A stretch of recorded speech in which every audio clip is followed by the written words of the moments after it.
Deixa eu ver como são as coisas aqui. É aqui.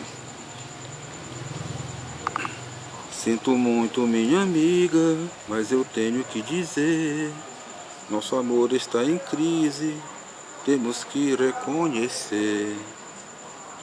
É melhor falar agora do que há entre nós dois. Se um de nós se vai embora, pode ser pior depois. Se ainda existe amor, ainda existe condição de tentarmos novamente contornar a situação. Mas existem tantas mágoas que tentamos sufocar, tantas marcas que ficaram, precisamos apagar. Ah, eu não queria que esse amor chegasse ao ponto de uma despedida. Saber quem é culpado não resolve nossa vida. Ah, eu sinto muito, minha amiga. Olha aí, sinto muito, minha amiga. Roberto Carlos, Erasmo Carlos. E assim nós estamos começando o nosso programa de hoje, diretamente de Fortaleza, capital do Ceará. Hoje, segunda-feira, 5 de setembro de 2011. Na direção geral do nosso programa, Lucas, Nayara, Mona Lisa, Antônio, Irene, a família Varela. E para o nosso querido público, um cordial abraço e a nossa gratidão pela sua audiência, pela sua atenção, pelo seu carinho. Antes de iniciarmos o nosso programa de hoje, nós queremos fazer as nossas indicações para o nosso querido público. Indicamos Varela Estética e Beleza, Rua Oswaldo Cruz, 1660, na Aldeota, entre Padre Antônio Tomás e Carolina Sucupira.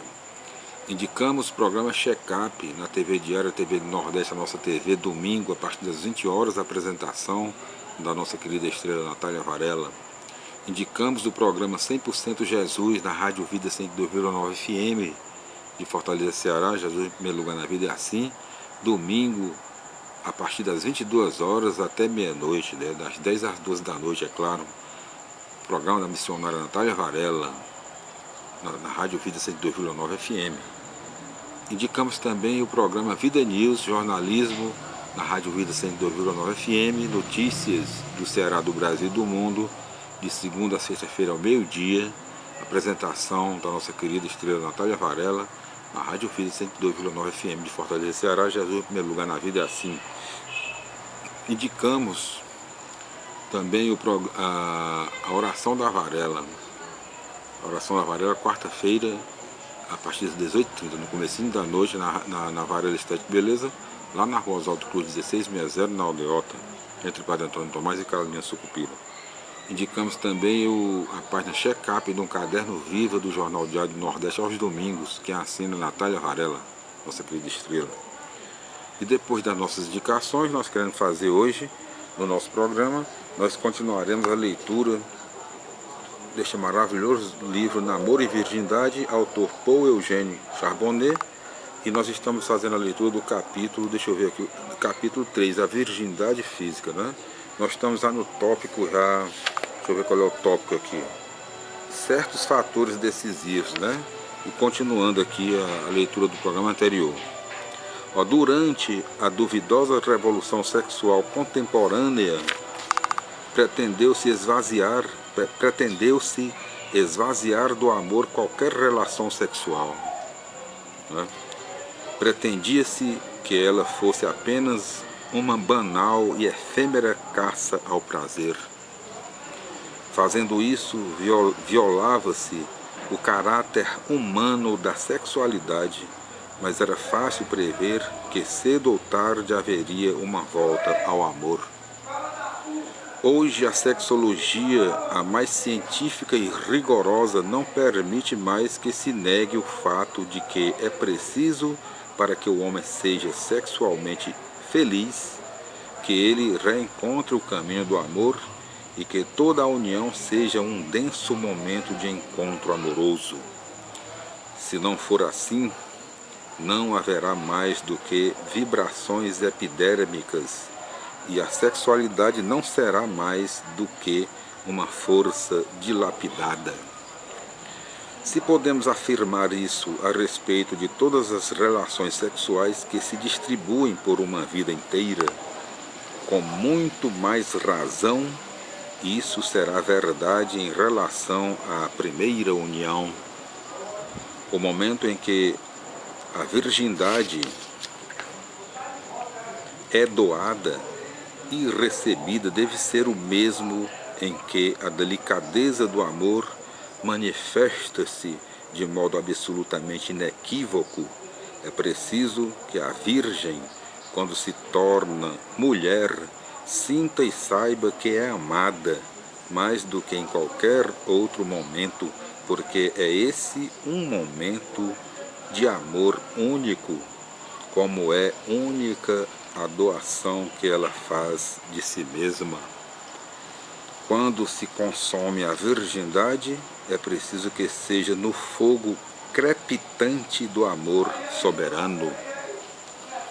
Os jovens que não chegaram a essa verdade arriscam-se a conhecer amargos desgostos, e quando a união é antecipada, quando é precipitada, quando se realiza sem o conteúdo de amor exigido, não conferindo certeza e segurança ao coração da jovem esposa, existe sério risco de um caminho sem saída. A comunicação da vida sexual, a continuação da vida sexual do casal carregará sempre os traços indeléveis da frustração inicial, da primeira insegurança, e provocará a eterna dúvida que irá impedir a harmonia. Isso porque a juventude de hoje esqueceu-se dos princípios ainda existentes no mais profundo do coração humano, a ponto de Sherry Hitch, na sua grande pesquisa sobre a sexualidade contemporânea, está escrito Hitch, né, que é em inglês, agora a pronúncia eu não garanto, porque, né, Sherry, H-I-T-E, Sherry, pode ser Height, Sherry Height, né, porque City é site, né, City é site, então deve ser Sherry Height, que é Hitch, é Height, e o Chico é Shaik, né, bom. Então, a ponto de Sherry Height, na sua grande pesquisa sobre a sexualidade contemporânea, chegar à conclusão de que são poucos aqueles que viveram a primeira relação como uma verdadeira e bela experiência amorosa a dois.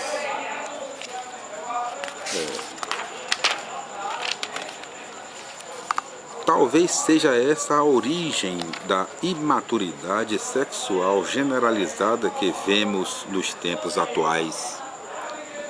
Ela se revela por uma frigidez feminina cuja frequência surpreende.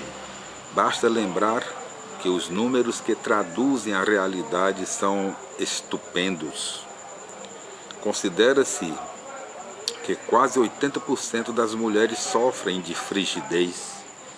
É alarmante que tantas delas estejam fechadas dentro de uma sexualidade contida por tais rédeas, contida por tais rédeas, e que jamais chegaram a desabrochar. Não devemos nos espantar se verificarmos que, desde sua primeira relação, a mulher sentiu-se agredida e sua defloração foi mais uma violação do que um momento superior de amor. Basta voltar-se à importância da primeira relação, como Freud mostrou. Aqui tem que ser, é Freud, a pronúncia é Freud, né? Pois é, como Freud mostrou, para explicar essa reação paradoxal contra o homem, que resulta numa invencível frigidez feminina. É que existe uma lógica da sexualidade que é implacável, como toda lógica. As premissas dessa lógica, que nascem da maneira como são vividas as primícias sexuais, acusam fatalmente como conclusão uma frigidez à qual a mulher desejaria escapar, mas que ela não consegue vencer, porque seu espírito e seu corpo estão povoados de lembranças infelizes. A memória sexual preparou, desse modo, a terrível lógica da frustração invencível. Aqui nós vamos para o capítulo 4, a conclusão, né? Conclusão. Vamos ver se dá certo, dá tempo hoje. Acredito que dê. Dá sim. A conclusão da leitura deste maravilhoso livro, Namoro e Virgindade, Paul Eugène de Charbonnet. A conclusão, capítulo 4. Tudo isso já seria suficiente para fazer os jovens compreenderem que a virgindade hoje permanece tão importante quanto era ontem, e especialmente diante das numerosas solicitações que sugerem à jovem que acabe rapidamente com sua integridade física. É preciso repetir que coisa dada, coisa perdida, não se recupera o que se deu ao outro, e em toda doação existe um despojamento definitivo. Quando for grande a tentação de entregar-se àquele que se começa a amar, sem saber se esse amor alimenta um projeto definitivo, que a jovem se lembre das palavras tão judiciosas do poeta. Moça colhendo a rosa devia sempre pensar que um roseiral refloresce, ela não. Na época da adolescência e da juventude, os amores crescem e morrem. Às vezes acontece que o primeiro amor seja o único, mas é raro. Na maioria das vezes um amor sucede ao outro, e assim se caminha para a escolha definitiva. É então a esse último amor que se deve fazer a primeira oblação, por todas as razões que acabamos de enumerar.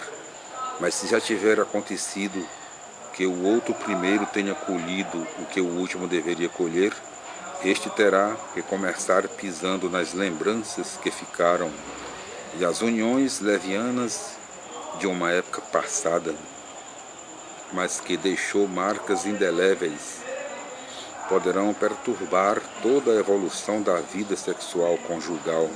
O que era apenas passageiro sabotará o que é definitivo, e o casal deverá carregar o fardo de uma sexualidade já envelhecida antes de ser jovem. É para evitar essa infelicidade que a jovem deve resistir a todas as formas de chantagem masculina. Conhece-se o palavreado daqueles que, levados pelo seu egoísmo, querem apenas possuir aquilo que antes deles nenhum outro pôde possuir. Apela-se então para o famoso refrão: se você me ama, e se acena com a ameaça de ruptura do namoro ou do noivado. Tomada de pânico, a jovem cede e paga o preço exorbitante que lhe é pedido para manifestar seu amor, sem a menor consideração para consigo mesma. Para ela restará um corpo murcho, envelhecido e ferido. A essa chantagem odiosa é preciso opor-se com a contraproposta que se poderia formular de forma incisiva: cama sem casa é uma fraude, presente sem futuro é um engano, principalmente para a mulher. Desse modo se desmascararia a mentira do homem que prefere gozar e amar, e poder-se-ia saber, sem sombra de dúvida, o que é preciso enfrentar. No final dessa análise, que se apoia na mais exata realidade, pode-se concluir que a ligação entre o ser virgem e o ser feliz é tão estreita que não podemos rompê-la sem ferir a felicidade e toda a vida conjugal. Sem dúvida é possível ser feliz, mesmo se por infelicidade alguém se casa sem ser virgem, porque a virgindade não é um absoluto, mas é um fator que não deve ser menosprezado quando se trata de uma vida inteira, de toda uma vida de felicidade ou de infelicidade. É preciso jogar de maneira segura e não se expor por causa de aventuras desastrosas. Há dissabores que não teriam fim. As teses exageradas que defendem a pseudoliberação não devem enganar ninguém. Elas são apenas puras e simples racionalizações que tentam justificar um comportamento injustificável. Elas têm apenas o sabor de ilusões. Afirmar a importância da virgindade é afirmar a importância do amor e permitir que ele atinja a plenitude sexual, é lógico, porque longe de ser fonte de frustração e de complexo neurótico, a virgindade, desde que escolhida e não imposta e desejada, é ao mesmo tempo fonte de dignidade, de respeito por si, de autoconsideração e de amor, enfim, de pleno desabrochar. A esse respeito merecem ser reafirmadas as palavras de Simone de Beauvoir. Aqui já é francês, né? Beauvoir de Simone de Beauvoir. É o contrário, né? É francês. Que nada tem de puritano para quem o escândalo é fácil, quando explica que a virgindade não é negação, diminuição ou ausência de sexualidade, mas é, pelo contrário, uma energia positiva, o oposto da desagregação. Que as jovens que não querem desagregar-se redescubram o sentido eminentemente rico de sua virgindade, que saibam impor sua convicção perante e contra todos, sem nenhuma falsa vergonha. Não demorarão a descobrir que seu ser virgem preparou seu ser feliz. Olha, que maravilha, concluímos a leitura desse livro maravilhoso, concluímos a leitura, Namoro e Virgindade, por Eugênio de Charbonnet, o autor, e voltaremos com novas leituras, novos bons livros. Eu espero que vocês tenham gostado desta leitura, e aqui é apenas um incentivo, né? Você pode adquirir esse livro e sempre ler de vez em quando. O Senhor nos abençoe e nos guarde. O Senhor nos mostre a sua face e se compadeça de nós. O Senhor volva o seu rosto para nós e nos dê a paz. Tudo de bom, fique com Deus. Até o nosso próximo encontro, se Deus quiser.